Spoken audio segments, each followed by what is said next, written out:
The tallest trees in the world are redwoods, which tower above the ground in California.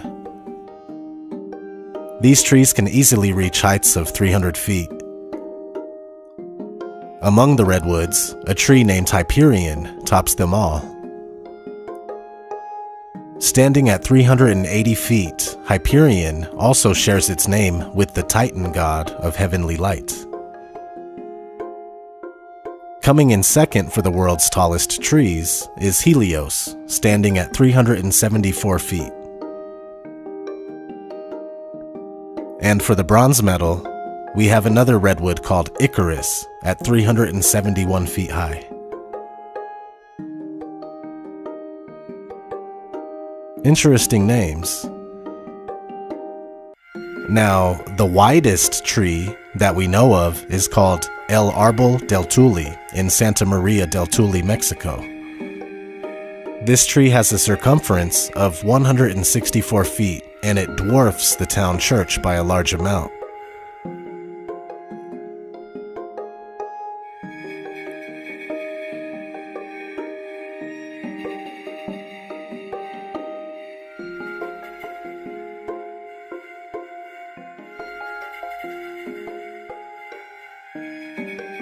The largest tree by volume and not height or circumference is a sequoia called General Sherman, 275 feet tall with a circumference of nearly 103 feet. Now, these are just some of the world's tallest trees that are standing today.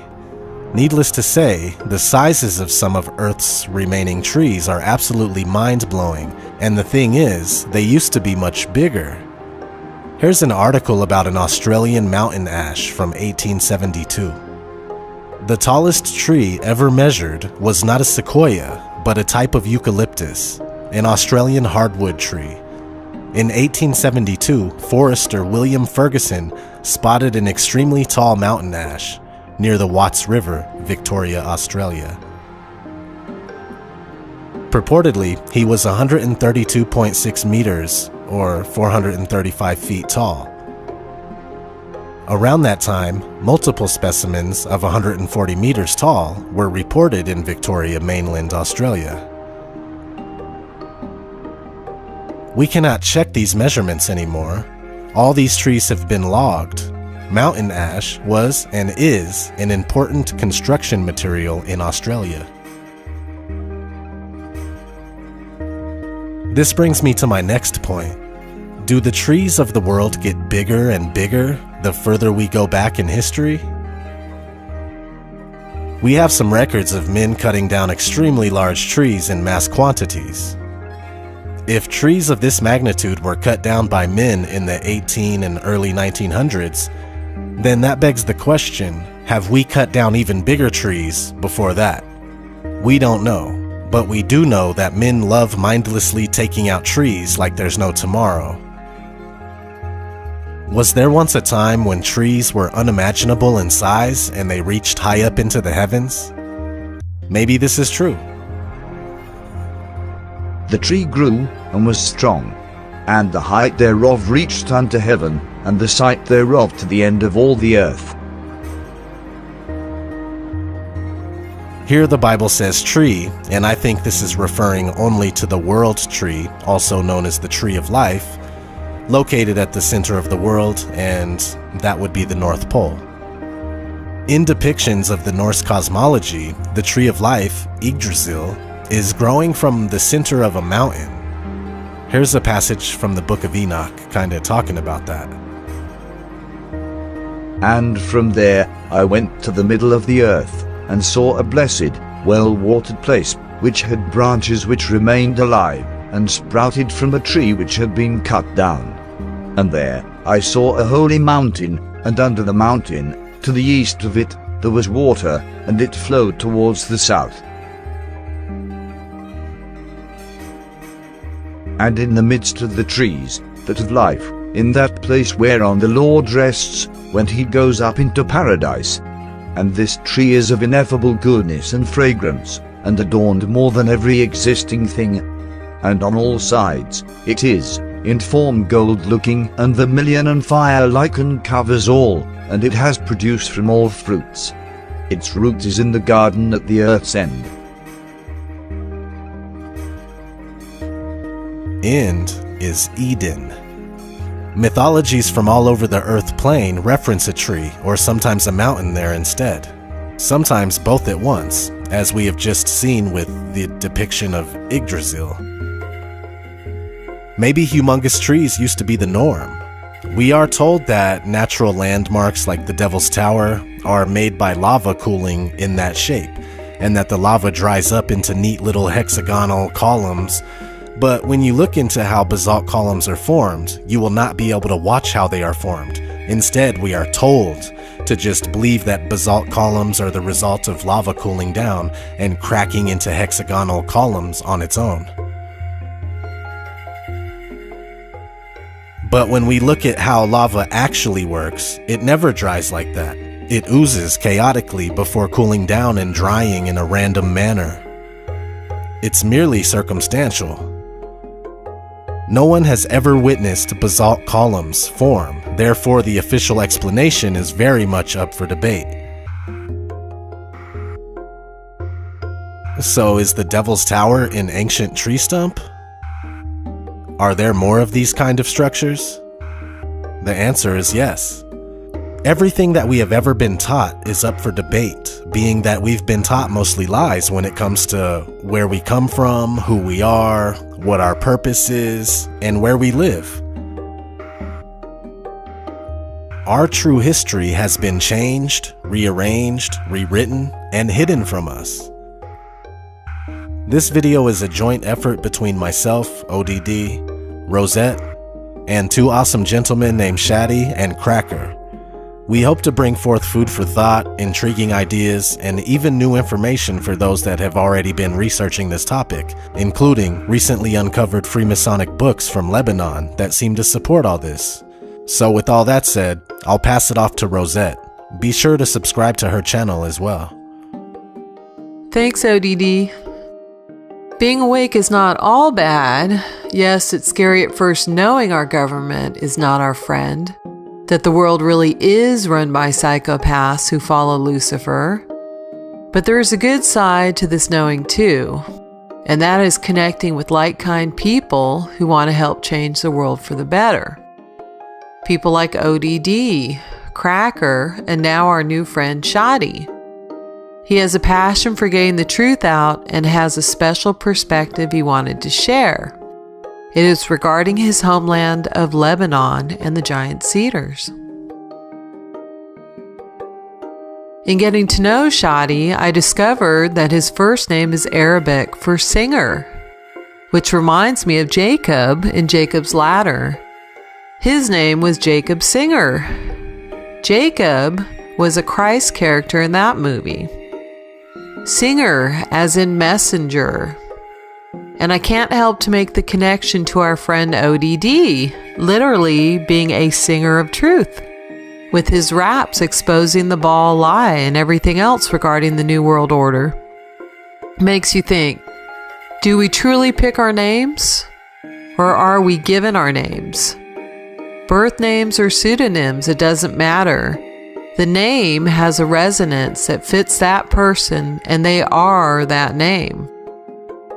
And yes, like Jacob here, exposing 9/11, Shadi and ODD are here to also expose the ones behind 9/11. Notice Jacob sees with his right eye. He is of the right, of the good. Now, we can't do a series called Ancient Tree Research Project without discussing the giant cedars of Lebanon. This is the one place on earth that is known for its giant trees. These same giant trees come up in the Bible in 47 verses. Why? What is so special about these trees? Are they hiding some more truths in plain sight? Let's take a look at some of the evidence. Now let's locate Lebanon geographically so we get a feel for the land. Lebanon is nestled between Israel on its southern border, and Syria on both its north and east. And just over the waters of the Mediterranean is its closest western neighbor, the island nation of Cyprus. Notice Cyprus, the neighboring island country to Lebanon, could indicate cypress as in the tree, and cypress has fragrant wood just as a cedar tree does. This is a picture of an ancient cypress tree.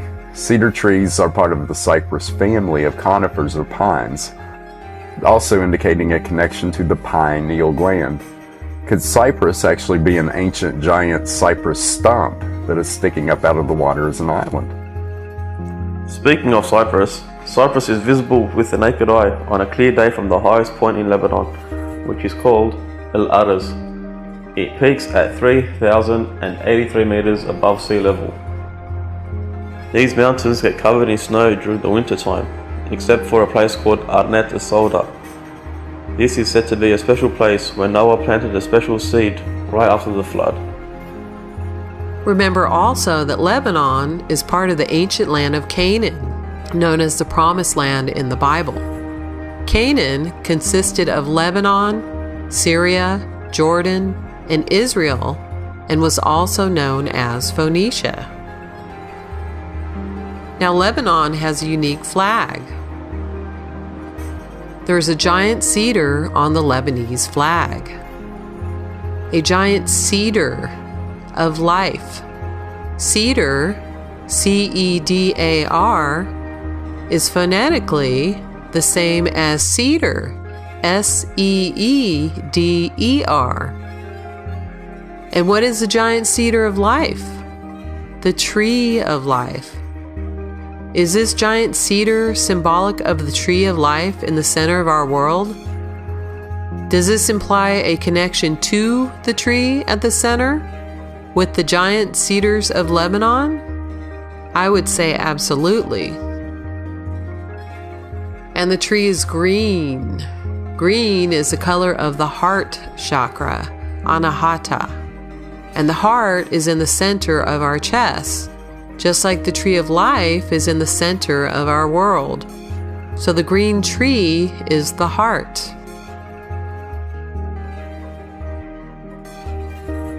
The green chakra could also represent Baalbek, which translates to in your heart. Baalbek is a town north of Lebanon, just behind the Araz. It is famous for its giant structure known as the Temple of Jupiter. The cornerstones of the earlier temple have been found to weigh over 100 tons, and the retaining wall monoliths weigh about 300 to 900 tons each. These blocks and the others are known today as the Baalbek stones, and have been the subject of much debate, study, and conjecture over how they were moved and arranged. Alexander the Great conquered Baalbek in 334 BCE. He named it Heliopolis, as in the city of the sun. The name still in use in 64 BCE when Pompey the Great annexed the region of Phoenicia for Rome. This was still the designation for the city in 15 BCE, when the city became a colony of the Roman Empire. Alexander the Great was a giant, so was Pompey, which is how they got great in their name. And the Masons call their New World Order project their great work, their giant work. And remember, George Bush Sr. went by Magog, the giant, at Skull and Bones. And hear from his son, straight from the horse's mouth, Gog and Magog are at work in the Middle East. The biblical prophecies are being fulfilled. This confrontation is willed by God, who wants to use this conflict to erase his people's enemies before a new age begins. But the God that George Bush is talking about there is Lucifer. Right? That's his God. Back to the flag, it is on a white background. Now, what's interesting is that when looking up the etymology for Lebanon, we find that it originates from the Phoenician root Leban, which means white. So Lebanon is implied in the coding. The white background means Lebanon. Remember also Noah's white dove, a symbol for peace. The white is flanked by 2 bars of red. Red is the color representing Christ. Christ is red-blooded, as are we. The ones against Christ, the Antichrist, are blue-blooded, like the blue bloods, the royal elite. Blue is the color of the Star of David on the Israeli flag. And we know the Star of David is an occultic symbol consisting of 2 triangles, one pointing up, one pointing down. Each triangle has 3 sides, so 3 and 3 is 33, the number of the Masons. And we know the Masons worship Lucifer. So if the Israeli flag is a Masonic flag and the Masons worship Lucifer, what does that tell us about Israel? And 2 bars of red to show the heaven and earth connection, like we have in Norse mythology, with Asgard, the garden above, or heaven, and Midgard, the middle garden, or earth. The only 2 realms with gardens. The only 2 realms with the red connection. The 2 realms with the red connection. Earth, which is an anagram for heart, and heaven, an anagram for E-Haven, or Earth Haven, the sanctuary above. The giant cedars are mentioned 47 times in the Bible. That's an awful lot of times. Now we know these trees were giant by particular passages in the Bible. In Ezekiel 31:3 we read, "Behold, Assyria was a cedar in Lebanon, with beautiful branches and forest shade, and very high, and its top was among the clouds." The cedars were among the clouds. They have to be pretty tall to be that high. In Psalms 80:10 it states, "The mountains were covered with its shadow, and the cedars of God with its boughs." So the cedars were taller and bigger than the mountains. They shadowed the mountains. Giant cedars, S-E-E-D-E-R-S. And notice what kind of man is associated with these majestic trees. In Psalms 92:12 we read, "The righteous man will flourish like the palm tree. He will grow like a cedar in Lebanon." Remember, Jesus was God's right-hand man, of the right, of good, of God. And how does a cedar grow? Tall and strong, bigger than the mountains, reaching among the clouds. Tall and strong, like Shadi's grandpa, who stood almost 8 feet tall. And so was his brother. Very hard-working men who worked with fruit trees their whole lives down in Quinnabine. The men of Lebanon take after the trees, tall men. Tall men as opposed to giant men. There is a difference between a man, seed of Adam, who grew tall and strong, and the Nephilim, whose offspring were of enormous size. In Deuteronomy 3:11 it states that King Og's bedstead was 9 cubits in length and 4 cubits in width, which is 13.5 feet by 6 feet, according to the standard cubit of a man. So King Og was approximately 13 feet tall if his bed was just a little more than that. And at 13 feet would make him over twice as tall as what is generally considered a tall man at 6 feet. In addition, the Book of Giants, which was found among the Dead Sea Scrolls, was also called the Lost Book of King Og of Bashan. So 6 feet and 8 feet, like Shadi's grandpa, would be considered tall men, while King Og at 13 feet was a giant. So it's on the flag. It's in the Bible. Where else can we find the giant cedars? How about in the landscape? The big mountain is called Al-Araz, which means the cedar in Arabic. It is the landscape and part of everyday life in the oldest Maronite Christian towns and villages which surround the mountain. The valley, or Al-Wadi An-Nubin, is Arabic for the Valley of the Holy Saints, or the Holy Valley. The mountains and the valleys provide excellent climate for growing the most beautiful fruit and vegetables, from apples and olives to pears and cherries. Now, why would a civilization dating centuries ago name a mountain after a tree? It wouldn't make sense unless the mountain was a tree, a giant tree that has been cut down. This cut portion starts at 1800 meters above sea level, which would be equivalent of a 60-story building. And that is just at the base. Notice how this cut portion is already among the clouds, as mentioned in and throughout Ezekiel. The mountain is also home to pine tree forests and cedar tree forests, which is called Az al-Rab, which translates to the cedars of God. And observe how the mountain looks separate from the floor. El Arez isn't a continuous mound of rock and dirt that slopes to the ground. Instead, El Arez extends downwards like you see on tree roots at the base of a tree. This also has a flat top, or mesa. Mesa meaning table. Table of the giants? In nature, with erosion from wind and rain, you would not get a level top like a tabletop. You would get an irregular and rough pattern where rock becomes loose and gives way. So a flat top implies some form of cutting or sawing. The coloration is also similar to a tree trunk and can be distinguished from the plain below. This is a view from above. Notice how clear, clean and blue the sky is. Notice how flat and level it is. These photos are from my village in Hasrun.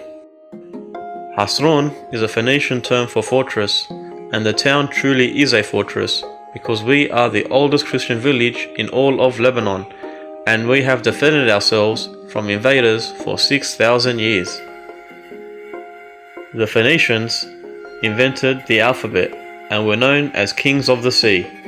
They dominated travel as they used cedar trees to craft boats and ships. This was because the cedar tree could survive the snowy winters and the salty summers. This tree was durable to the salty oceans all over the world. They traveled to Egypt and Africa, down to the Mediterranean, and even all the way to Australia. They were experts in trade and maintained peace with many different cultures. The Phoenicians were known as the Purple People to other cultures.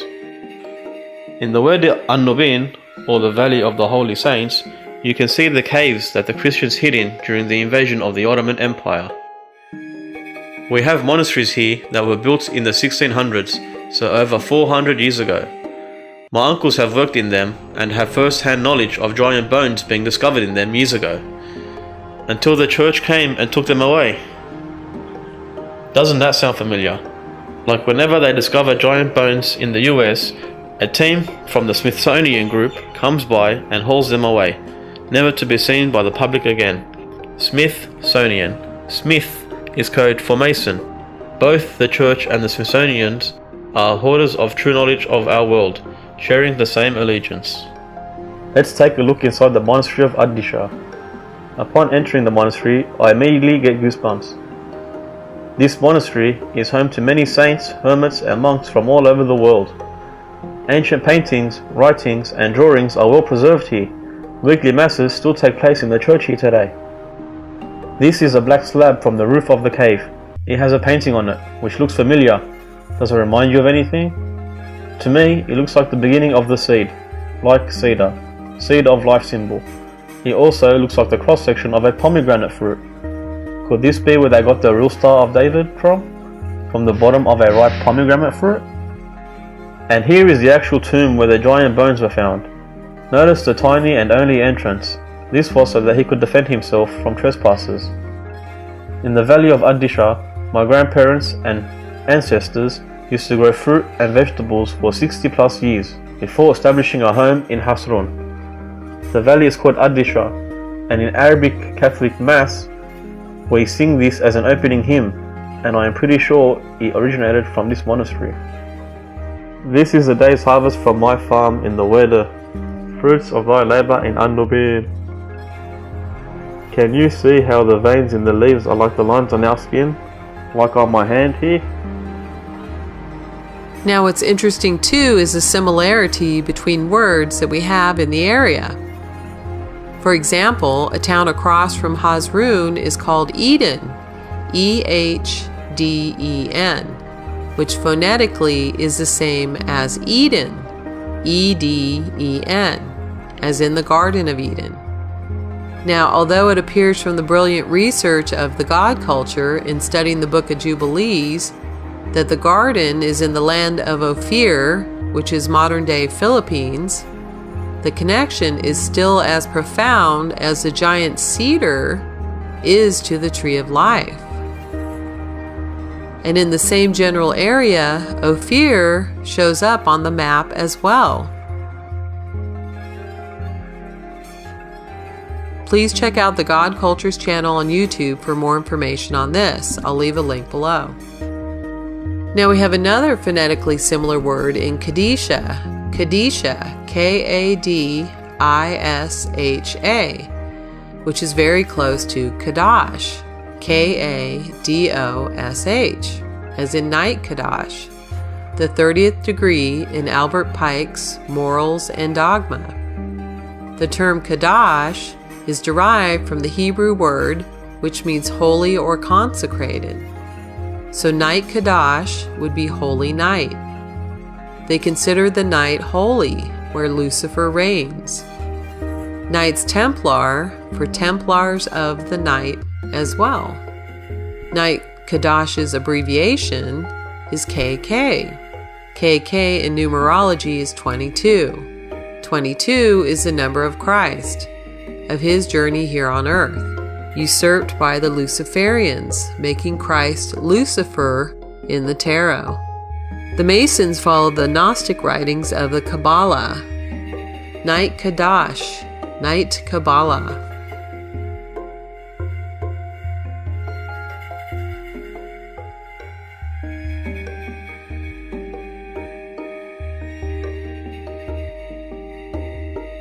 Just a note here, Kadash sounds like it might be related to the Kardashians or the Kardashians. KK, Kim Kardashian, Khloe Kardashian, the KKs. This is probably why these vile creatures are pushed into the news every day as a symbol for the KK. The Kardashians are likely candidates to be transsexual and androgynous, like the Freemasons' coveted Baphogoat. Khloe, Kim, Courtney, or KKK. 11 plus 11 plus 11 equals 33. And we can't help but notice that KKK are the initials of the Ku Klux Klan, founded by Albert Pike, the head Mason and writer of Morals and Dogma. From the chapter of Night Kadash, the ghosts of the dead Templars haunt the Vatican and disturb the slumbers of the paralyzed papacy, which, dreading the dead, shriek out its excommunications and impotent anathemas against the living. It is a declaration of war and was needed to arouse apathy and inertness to action.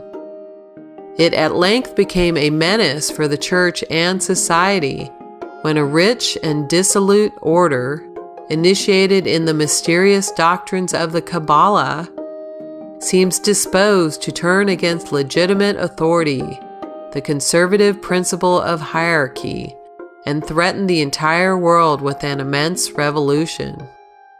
The Templars, whose history is so imperfectly known, were those terrible conspirators. This rebuilding, formerly predicted by the Judaizing mystics of earlier ages, had become the secret dream of the patriarchs of the Orient.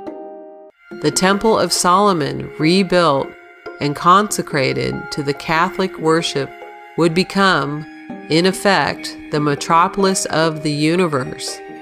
The East would prevail over the West, and the patriarchs of Constantinople would possess themselves of the papal power. Trumpets. And notice they're both wearing blue ties. Blue ties for Israel. Blue is the color of Lucifer.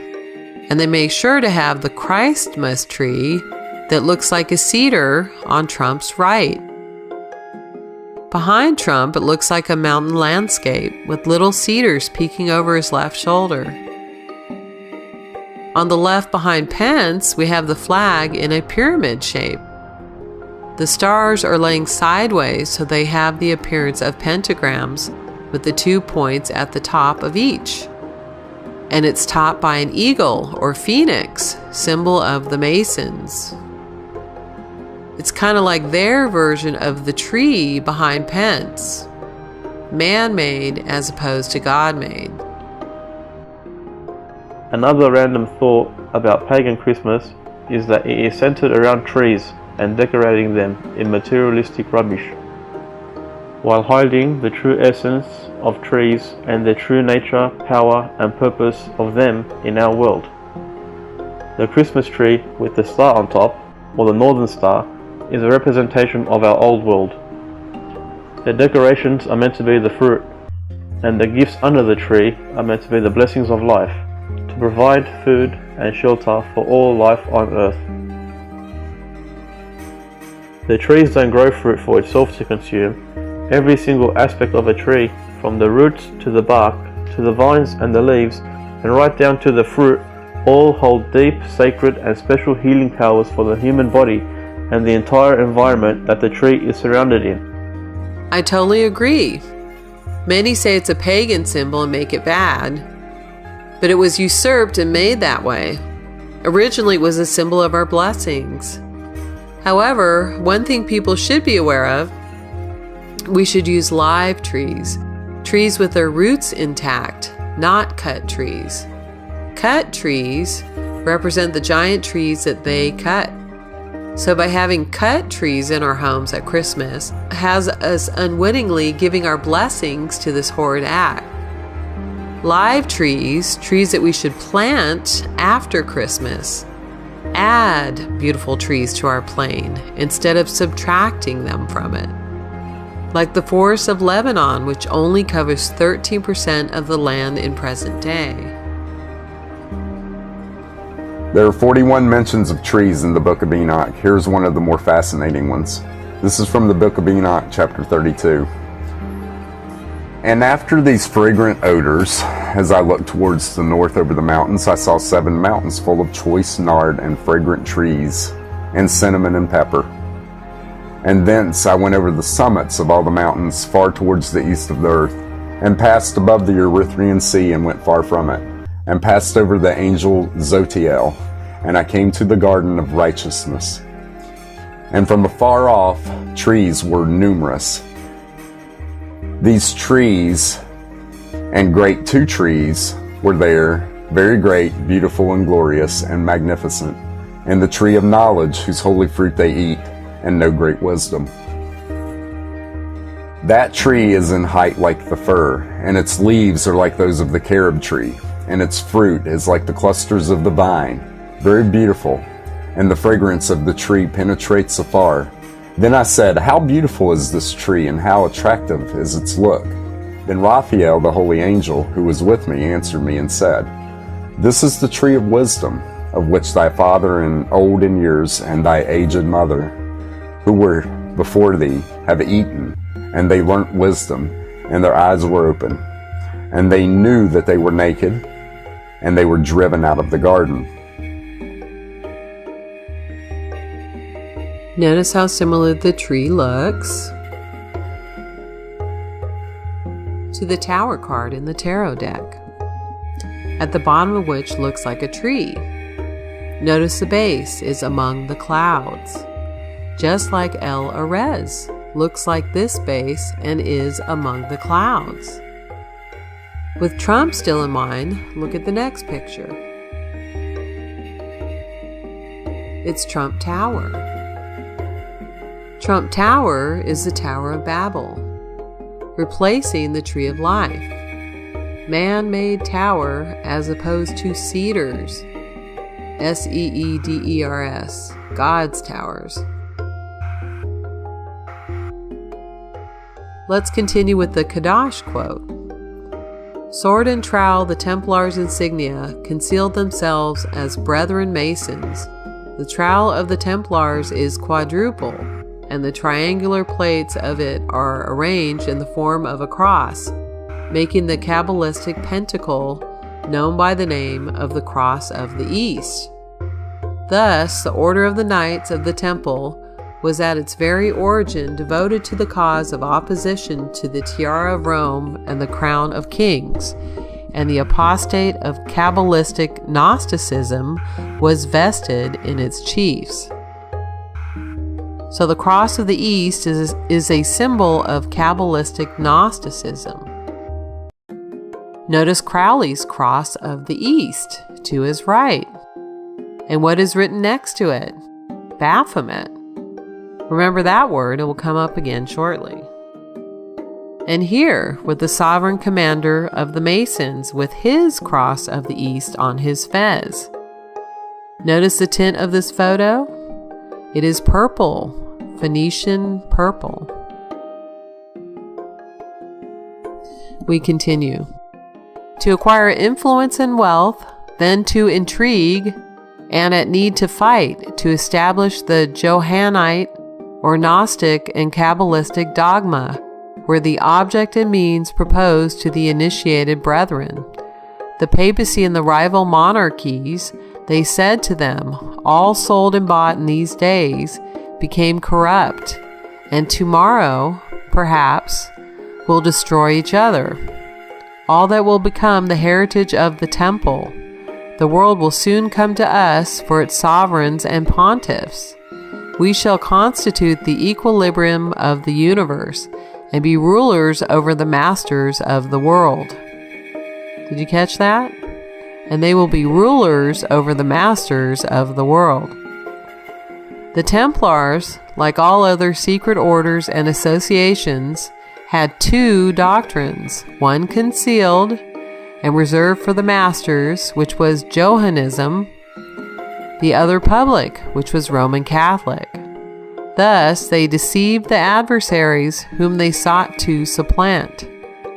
Hence, Freemasonry, vulgarly imagined to have begun with the Dionysian architects or the German stoneworkers, adopted St. John the Evangelist as one of its patrons, associating with him in order not to arouse the suspicions of Rome, St. John the Baptist, and thus covertly proclaiming itself the child of the Kabbalah and Essenism together. And wherever in the higher degrees the two colors, white and black, are in juxtaposition, the two principles of Zoroastrian manes are alluded to. It is absurd to suppose that men in intellect adored a monstrous idol called Baphomet, or recognized Mahomet as an inspired prophet. The symbols of the wise always become the idols of the ignorant multitude. Remember Crowley's Baphomet? And we see how the Cross of the East represents Kabbalistic Gnosticism. And we see here also how the Masons covertly worship John the Baptist and try to associate him with the Kabbalah and Essenism. Here is a Masonic-inspired version of John the Baptist, with him doing the as above, so below. Notice 1 foot up, 1 foot down, sitting on a throne with the scepter in his hand, and naked except for a cloth draped over his privates, just like in this next picture, which looks eerily similar to the statue of Mason George Washington doing the same pose and dressed the same way, which looks eerily similar to their Baphomet doing the same pose and dressed the same way. So we can see just from the one painting of John the Baptist that they are usurping him, using him to promote Gnosticism.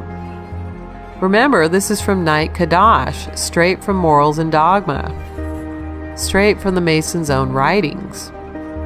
And Donald Trump is a Mason. I'll leave a link to his appearance on the Jimmy Fallon show, where he has to go through his humiliation ritual to move up in Freemasonry.